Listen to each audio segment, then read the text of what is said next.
Assalamualaikum warahmatullahi wabarakatuh.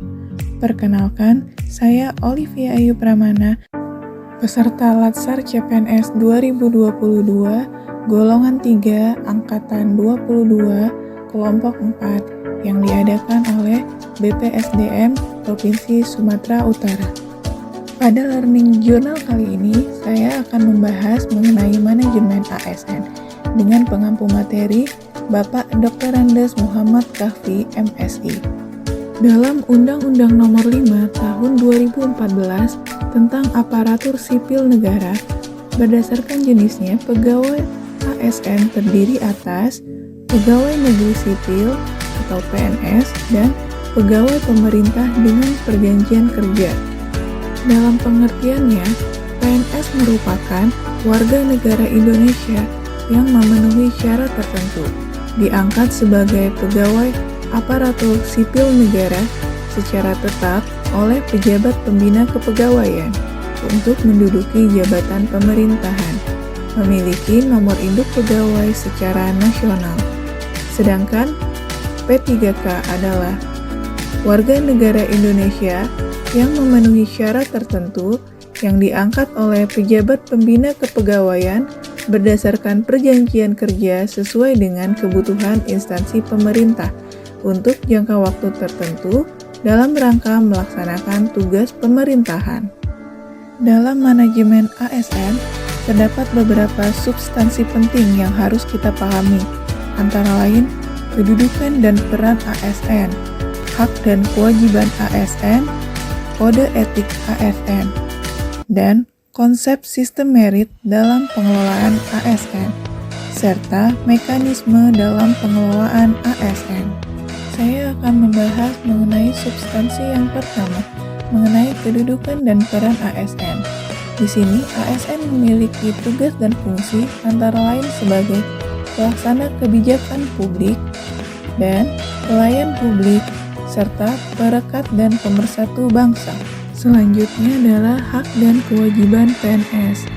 Dalam Undang-Undang Nomor 5 Tahun 2014, Pasal 21 disebutkan bahwa PNS berhak mendapatkan gaji, tunjangan, perlindungan, pengembangan kompetensi, jaminan pensiun dan hari tua, dan cuti.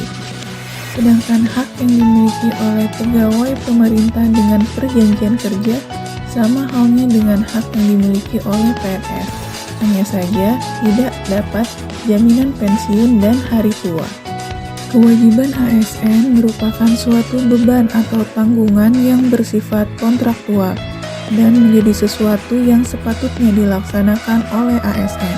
Berikut kewajiban ASN yaitu setia dan taat pada Pancasila, Undang-Undang 1945, NKRI, dan pemerintahan yang sah, menjaga persatuan dan kesatuan bangsa, melaksanakan kebijakan, mentaati peraturan perundang-undangan, melaksanakan tugas dengan penuh pengabdian, kejujuran, dan tanggung jawab, menunjukkan integritas. Juga dijelaskan mengenai kode etik dan kode perilaku ASN.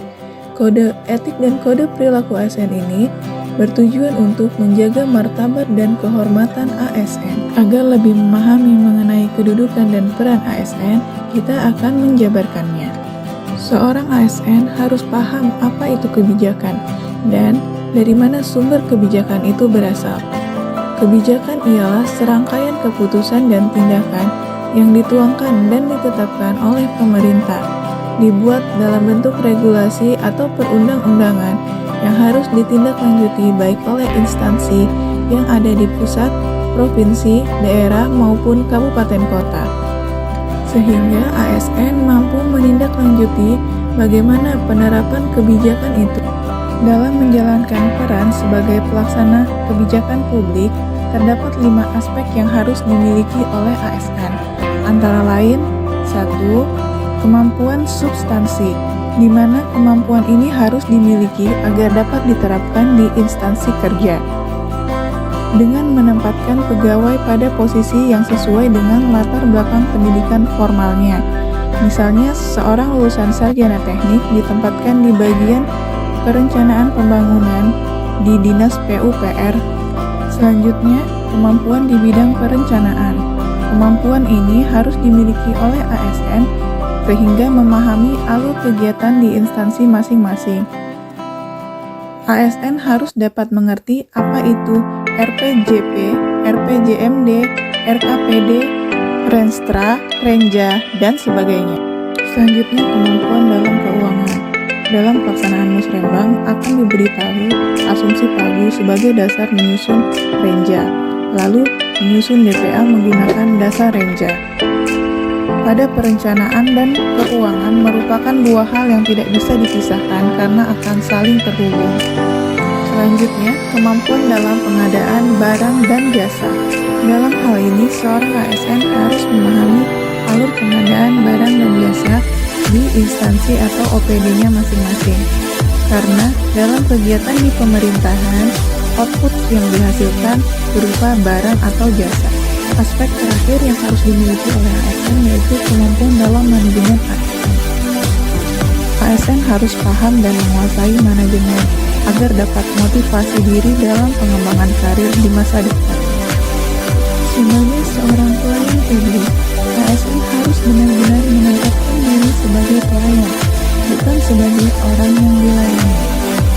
ASN harus mengetahui tugasnya dengan melaksanakan kewajibannya dengan penuh tanggung jawab dan disiplin yang tinggi, serta dapat berkomunikasi dengan baik, ramah, dan sopan. Dalam melaksanakan pelayanan publik, harus berdasarkan standar pelayanan sebagai pedoman dalam penyelenggaraan pelayanan. Selanjutnya, ASN juga mempunyai kewajiban sebagai perekat dan pemersatu bangsa, di mana seorang ASN harus memiliki kepedulian terhadap sesama, sehingga dirindukan kehadirannya. Kehadiran ASN diharapkan bisa memberikan contoh keteladanan, mampu menjadi mediator saat terdapat perselisihan, serta memiliki semangat dalam membagi inovasi dan motivasi, baik saat berada di dalam lingkungan keluarga, di dalam lingkungan masyarakat, maupun di lingkungan kerja. Selanjutnya, kita akan membahas pelaksanaan sistem merit dalam pengelolaan ASN. Sistem merit adalah kebijakan dan manajemen ASN yang berdasarkan pada kualifikasi, kompetensi, dan kinerja secara adil dan wajar dengan tanpa membedakan latar belakang politik, ras, warna kulit, agama, asal-usul, jenis kelamin, status pernikahan, umur, dan kondisi kecacatan. Manfaat sistem merit bagi organisasi antara lain mendukung keberadaan penerapan prinsip akuntabilitas dan dapat mengarahkan SDM untuk dapat mempertanggungjawabkan tugas dan fungsinya. Kemudian, instansi pemerintah mendapatkan pegawai yang tepat dan berintegritas untuk mencapai visi dan misinya. Manfaat sistem merit bagi pegawai antara lain menjamin keadilan dan ruang keterbukaan dalam perjalanan karir seorang pegawai, serta memiliki kesempatan yang sama untuk meningkatkan kualitas diri. Demikian learning journal saya. Wassalamualaikum warahmatullahi wabarakatuh.